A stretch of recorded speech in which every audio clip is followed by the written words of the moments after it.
이곳은 여러분들이 다 아시다시피 청룡포입니다. 조선시대에는 27분의 왕이 계셨죠.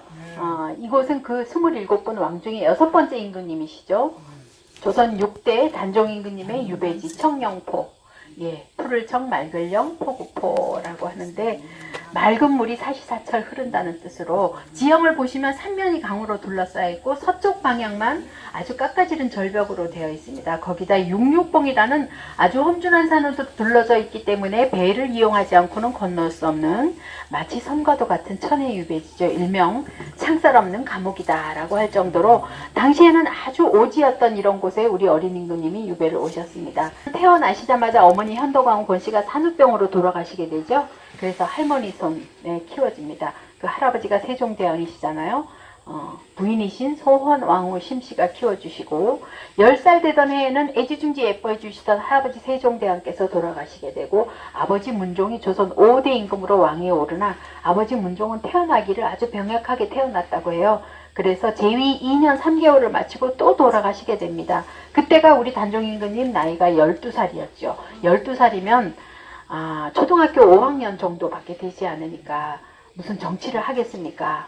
그러다 보니까 신하들에 의해서 정치가 오락가락하게 되는 것이에요. 이것을 본 작은아버지 수양대군이 있었습니다. 권력 욕심이 엄청났다고 하는데 가만히 있었겠습니까?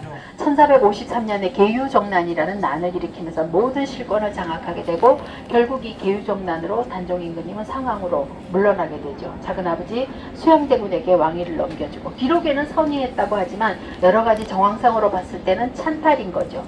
왕위를 빼앗기고 상황으로 물러나 있는데 1456년 집현전 학자들이 복위운동을 벌이지요. 성산문 박팽년 하위지 이계 유성원 유흥부 등이 벌인 단종 복위운동으로 이때 실패를 하는 것이에요. 함께 동참하게 됐던 김질이라는 자의 밀고로 발각이 되면서 집현전 학자들은 물론이고 수많은 충신들이 죽임을 당하게 되는 일명 사육신의 난이라는 이 사육신의 난으로 단종 임금님께서는 상황으로 계시다가 노산군으로 강등이 되면서 강원도 첩첩산중 영월 땅 청룡포로 유배를 오시게 됩니다. 행랑채 신여종인들이 살던 집인데 원래 유배지에는 여인네들을 보내지 않습니다. 왜냐하면 자식을 보게 되면 훗날에 또 다른 불씨로 시끄러워지기 때문에 여인네들을 보내지 않아서 함께 오지 못했습니다. 저 신여종인들은 궁궐에서 임금님을 모시던 유모들이었죠. 아기 때부터 길러주던 유모들인데 임금님이 이곳에 오게 되니까 우리도 임금님의 뒤를 따르겠다. 임금님을 모시러 가야 된다 라고 하면서 궁궐을 몰래 빠져나와서 이곳에 나중에 오게 됩니다. 세조도 이 사실을 알게 되지만 세조도 인간인지라 이번 일만큼은 더 이상 논하지 말라라고 하면서 슬쩍 눈 감아주어서 이곳에서 임금님을 보필을 하면서 약 2개월 반가량을 여기서 살았습니다. 그러던 어느 날 우리 영월에는 아주 유명한 강이 있어요. 래프팅으로 유명하죠? 맞습니다. 멀리서 오셨는데도 영월 동강을 아시는군요. 감사합니다. 그 영월 동강, 이 작은 마을에 그 영월 동강은 그 태백산 검룡소에서 발원한 물이 동쪽으로 흐른다고 해서 동강이라고 합니다. 서강이에요. 예. 오대산 우통수에서 발원한 물이 서쪽으로 흐른다고 해서 서강이라고 하는데 이 작은 마을에 두 강을 끼고 있다는 것은 여름 장마철이 되면 어떻게 될까요? 물이 넘치겠죠. 그 해에도 어김없이 영월에 장마가 졌습니다. 해마다 지금도 올 6월 초에도 3일을 배를 못 건넜어요. 이 서강이 어디에서 비가 많이 오면 배를 못 건너냐 하면 아까 오대산 우통수에서 발원한다 그랬죠. 평창 쪽에서 비가 많이 오면 영락없이 배를 못 띄웁니다. 지난 6월 초에도 3일을 배를 못 띄웠어요. 그런가 하면 영월읍 중앙로 대로변에 있는데 조선시대 관하죠. 지금 말하면 영월 군청격인 영월부 객사 관풍헌이라는 곳으로 처소를 옮깁니다.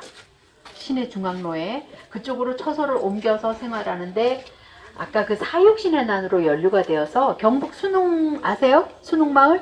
영주시 관할이죠. 소수서원 그 밑쪽으로 가면 순웅마을이 있는데 그 순웅마을로 유배를 가 있던 단종 임금님의 5번째 작은아버지이자 수양대군 세조에게는 4번째 동생인 금성대군이 있었습니다.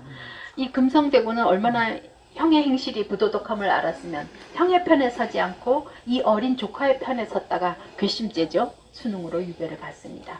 그곳에서 우리 어린 조카의 청룡포 유배를 소식을 들으니 얼마나 마음이 아팠겠어요. 그래서 그곳 수능부사 이보음이라는 자와 제2차 단종복위 운동을 벌이다가 그때도 또 가장 가까운 가까이에서 지켜보던 관노의 밀고로 또 발각이 되면서 1457년 10월 초에 정축지변이라는 아주 큰 수능지역 700가구의 수많은 사람들이 죽임을 당하게 되는 이 정축지변으로 단종 임금님께서는 세조의 신하들이 가만히 안 있었겠죠.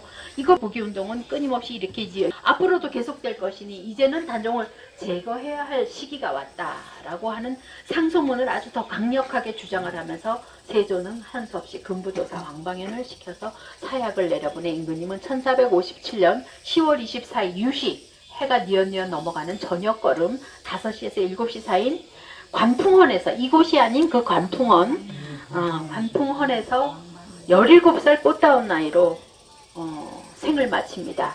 예, 그렇게 해서 단종의 시신은 문 밖에 버려지면서 단종의 시신을 거두는 자는 삼족을 멸한다는 어명이 있어요. 친가 처가 외가 모두 말살한다는 어명에 이골 군수조차도 손을 쓸 수가 없는데 이때 영월 호장 어몽도 선생께서 임금 한밤중에 임금님을 수습을 해서 관에다 모시고는 자신의 선산 다른 데로 모시고 갈 수가 없으니까 엄신문중산으로 모시고 간 거예요. 그곳에 몰래 암장을 하고 봉분도 뭐 제대로 갖추지도 못하죠.